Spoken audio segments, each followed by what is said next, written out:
Assalamualaikum warahmatullahi wabarakatuh. Perkenalkan, nama saya Rentang Jami Firindi dengan NIM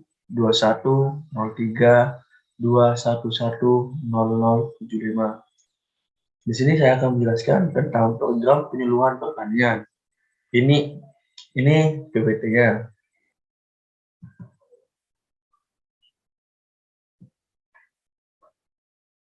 Komoditas Melati, Kabupaten Banjarnegara, Jawa Tengah.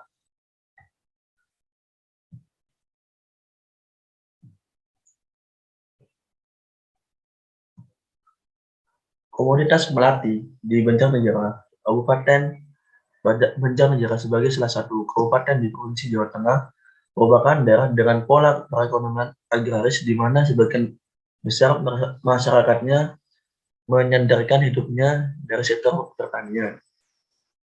Pembangunan di sektor pertanian dilaksanakan di Kabupaten Banjarnegara ternyata masih terdapat banyak kendala yang membuat laju peningkatan produksi, peningkatan pendapatan, dan kesejahteraan petani, di mana juga akan berdampak negatif pada pembangunan ekonomi daerah Kabupaten Banjarnegara. Tanaman melati banyak dibudidayakan di Jawa Tengah, Jawa Timur, dan Jawa Barat dengan luas area 1,25 ribu hektar dan produksi 13,45 ribu ton. Jenis yang banyak ditanam di Jawa Tengah adalah J. sambat dan J. officinale. Di Jawa Tengah, luas area tanaman dan produksi melati masing-masing adalah 1,45 ribu hektar dan 12,27 ribu ton. Dikutip dalam Balai Penelitian Pasca Panen, berikut potensi komoditas melati. Melati berpotensi untuk dikembangkan dalam memenuhi kebutuhan pasar domestik maupun ekspor yang ada. Melati dijuluki puspa baksa, berwarna putih, bersih, dan memiliki haruman yang khas. Melati banyak digunakan sebagai bahan peroncaian untuk rangkaian atau dekorasi, aksesoris pengantin tradisional, bahan pewangi teh dan minyak atsiri. Banyaknya penggunaan melati menjadikan bunga ini banyak dibudidayakan di beberapa sentra produksi. Jenis melati yang sering dijumpai adalah melati putih, Jasminum sambat, dan melati gambir, Jasminum officinale. Rata-rata produksi melati per hektar per hari serta sekitar 16,2 kg dengan kisaran berat 5-20 kg. Sentra melati di Indonesia terdapat di Provinsi Jawa Tengah, yaitu salah satunya adalah Kabupaten Banjarnegara. Kabupaten Banjar, Kalimantan Selatan merupakan salah penghasil bunga melati, kenanga, dan mawar. Daerah penghasil bunga terdapat di Kecamatan Kartapura, Desa Bincau, Desa Labuan Batu, dan Kecamatan Jarang Intan, Desa Jinggah Hambang, Desa Pandak Daun. Potensi sumber daya bunga hias di 5 desa pada Kabupaten Banjar ini cukup besar. Permintaan bunga di dalam maupun di luar kabupaten cukup tinggi. Oleh karena itu, budidaya bunga merupakan peluang usaha yang sangat baik bagi penyerapan tenaga kerja di lokasi tersebut. Kebijakan pemerintah.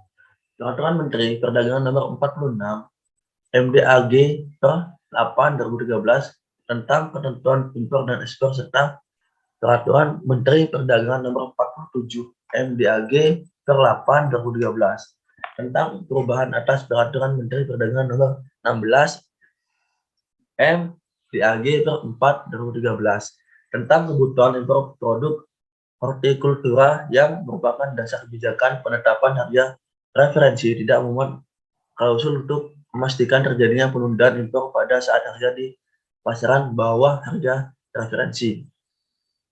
Solusi untuk lebih meningkatkan kemakmuran yang lebih seimbang dan merata antar daerah diperlukan perencanaan pembangunan dengan kebijakan-kebijakan yang dapat merangsang perkembangan wilayah sesuai dengan potensi masing-masing, tetapi masih dalam pengendalian dan arahan pemerintah.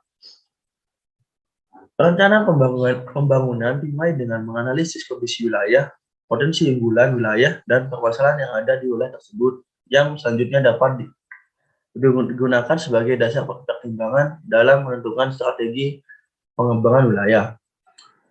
Perencanaan pembangunan yang baik sangat diperlukan ketersediaan informasi dan data tentang potensi sumber daya alam dan persebarannya sehingga dapat mendukung perencanaan pembangunan daerah termasuk pembangunan perkebunan.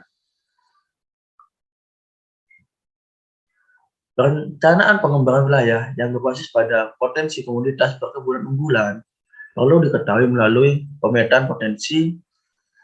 Berkaitan dengan hal tersebut perlu dilakukan sebuah pemetaan dan kajian arahan perencanaan pembangunan berbasis perwilayahan komoditas perkebunan di Kabupaten Banjarnegara. Berangkat dari perwilayahan komoditas unggulan, maka diperlukan analisis mengenai pemetaan potensi suatu wilayah terhadap komoditas perkebunan unggulan yang terdapat pada masing-masing kecamatan di Kabupaten Banjarnegara. Program penyuluhan. 1. Melakukan penyuluhan maupun pendampingan secara intens bagi para petani wanita, salah satunya yaitu dengan melakukan program turun lapang. Media yang dapat digunakan yaitu berupa video yang menampilkan proses pembudidayaan hingga pemanenan yang diikuti praktek langsung di lapang. Para petani wanita ini didampingi penyuluh mempraktekkan langsung apa yang sudah ditayangkan dalam video sebelumnya. 2. Melakukan proses pemberdayaan generasi milenial harus melalui sistem pendekatan dan praktek penguatan teknologi. Generasi muda atau milenial diberdayakan agar dapat informasi dan mentransfer ilmu atau membagi apa yang sudah didapat kepada para pelaku pertanian yang belum paham akan teknologi. 3. Penekanan biaya input output juga butuh dilakukan karena dengan menekan biaya output dan input dari proses produksi sehingga pangsa pasar yang tinggi dapat seimbang dengan keuntungan yang diperoleh oleh produsen.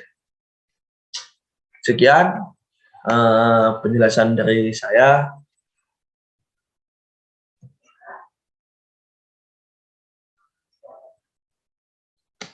Sekian penjelasan dari saya. Mohon maaf apabila ada salah kata. Sekian. Wassalamualaikum warahmatullahi wabarakatuh.